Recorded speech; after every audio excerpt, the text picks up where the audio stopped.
አሜን። ከዛ ተሰብስበው ምን እንዳሉ ታውቃላችሁ? እነሆ እኛ የአጥንትህ ፍላጭ።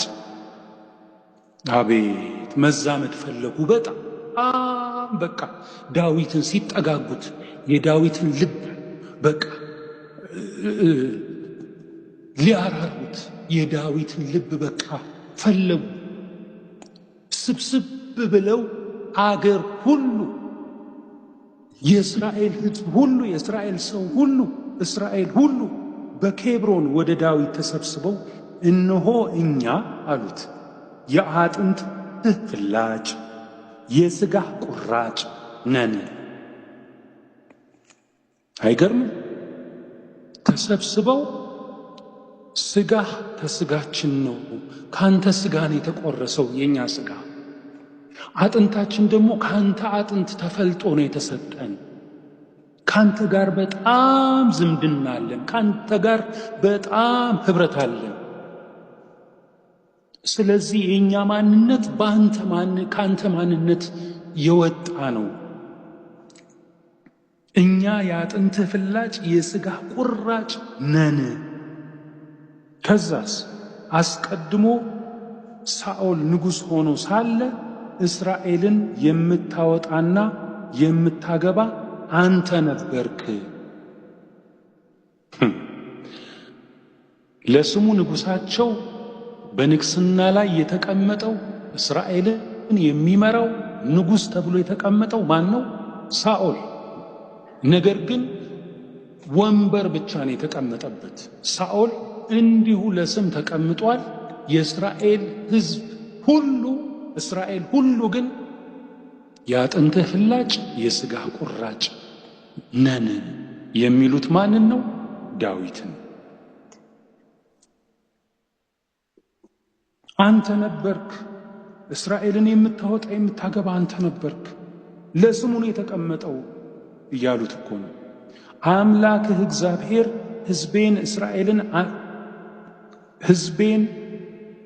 አምላክህ እግዚአብሔርም ሕዝቤን እስራኤልን አንተ ትጠብቃለህ፣ በሕዝቤም በእስራኤል ላይ አለቃ ትሆናለህ ብሎህ ነበር አሉት።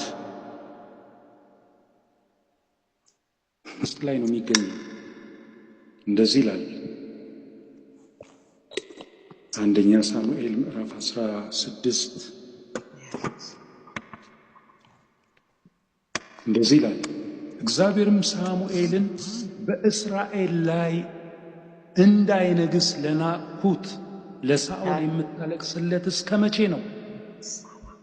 በቀንድህ ዘይቱን ሞልተህ ሂድ፣ በልጆቹ መካከል ንጉሥ አዘጋጅቻለሁና ወደ እሴይ ወደ ቤተልሔም እልክሃለሁ አለው። ሳሙኤልም እንዴት እሄዳለሁ? ሳኦል ቢሰማ ይገለኛል አለ። ንጉሥ እያለ እንዴት ትልከኛለህ? አታልቅስ፣ እኔ ንቄዋለሁ። እንዲሁ ዝም ብሎ ወንበሩ ላይ ተቀመጠ እንጂ የለም፣ ልቤ ከሱ ጋር አይደለም። እኔ ሌላ ንጉሥ አለኝ። ስለዚህ ሂድ፣ ወደ እሴይ ቤት ሂድ ሲለው እንዴት እሄዳለሁ? ሳኦል ቢሰማ ይገለኛል። እግዚአብሔርም አንዲት ጊደር ይዘህ ሂድና ለእግዚአብሔር እሰዋ ዘንድ መጣሁ በል፣ እሴይንም ወደ መሥዋዕቱ ጥራው፣ የምታደርገውንም አሳውቅሃለሁ፣ የምነግርህንም ቅባልኝ አለው። ሳሙኤልም እግዚአብሔር የተናገረውን አደረገ። ወደ ቤተልሔም መጣ። የአገሩም ሽማግሌዎች እየተንቀጠቀጡ ሊገናኙት መጡና የመጣህ ለደህንነት ነውን? አሉት። እርሱም ለደህንነት ነው፣ ለእግዚአብሔር እሰዋ ዘንድ መጣው። ቅዱሳን ሁሉ ከእኔ ጋር ወደ መሥዋዕቱ ኑ አለ። እሴይንና ልጆቹንም ቀደሳቸው፣ ወደ መሥዋዕቱም ጠራቸው።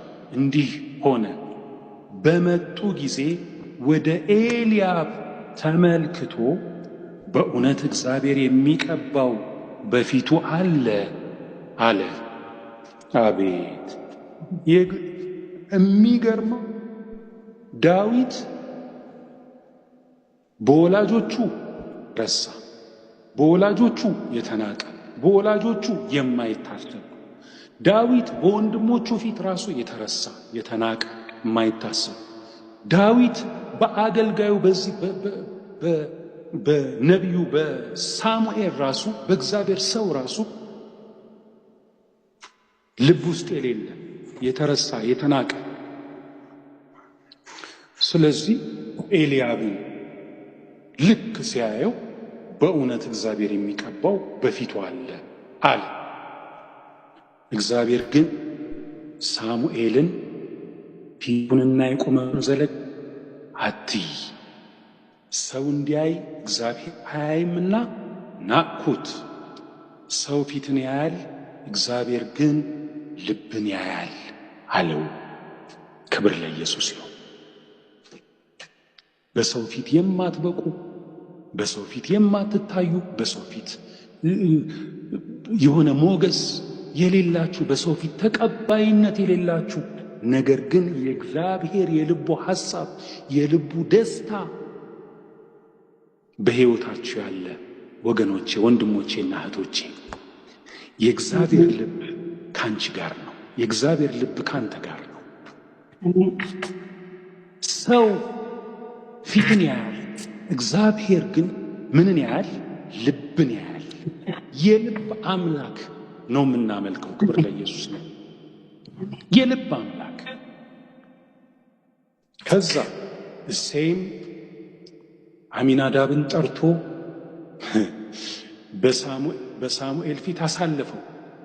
እርሱም ይህ ደግሞ እግዚአብሔር አልመረጠውም አለ። እሴይ ማንን አስቀደመ? አሚናዳብ። ክብር ለኢየሱስ ይሁን። እሴይም ቀጠለ፣ ሳማን አሳለፈው። እርሱ ይህ ደግሞ እግዚአብሔር አልመረጠውም። ቀጠለ። እሴይም ከልጆቹ 7ቱን በሳሙኤል ፊት አሳለፋቸው። ለእሴይ ፕራዮሪቲ የሚሰጣቸው ክብር ያለው መሆን አለባቸው፣ መንገስ አለባቸው፣ መቀባት አለባቸው የሚላቸው 7 ልጆቹን አስቀድሞ ምን አደረገ? አሳለፈ። ሳሙኤልም እሴይን እግዚአብሔር እነዚህን አልመረጠም አለው። ሳሙኤልም እሴይን የቀረ ሌላ ልጅ አለህን አለው። አቤት፣ እርሱም እግዚአብሔር ከኛ ጋር አለ። እናት ከማኅፀኗ የተወለደውን ልጇን ትረሳ ዘንድ ትችላለችን? አዎ እርሷ ትረሳ ይሆናል፣ እኔ ግን አልረሳሽም የሚል አምላክ አለ፣ ጌታ አለ። ክብር ለኢየሱስ ይሁን። ሃሌሉያ!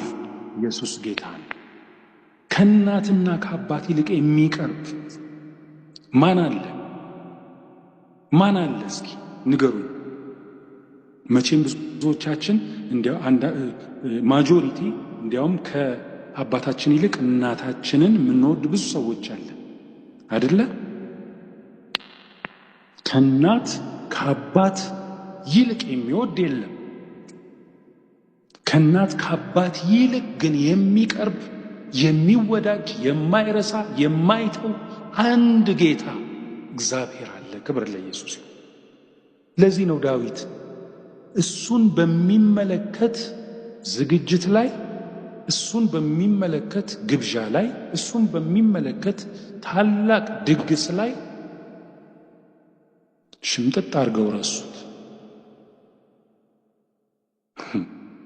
ነቢዩም እግዚአብሔር ረቶት እንጂ አይ በቃ ይሄ ነው በቃ በአይን እይታ የተሻለ የሚለውን ቀብቶ ሊሄድ ነበር የፈለገው። በፍጹም እኔ ሰው እንዲያይ አላይ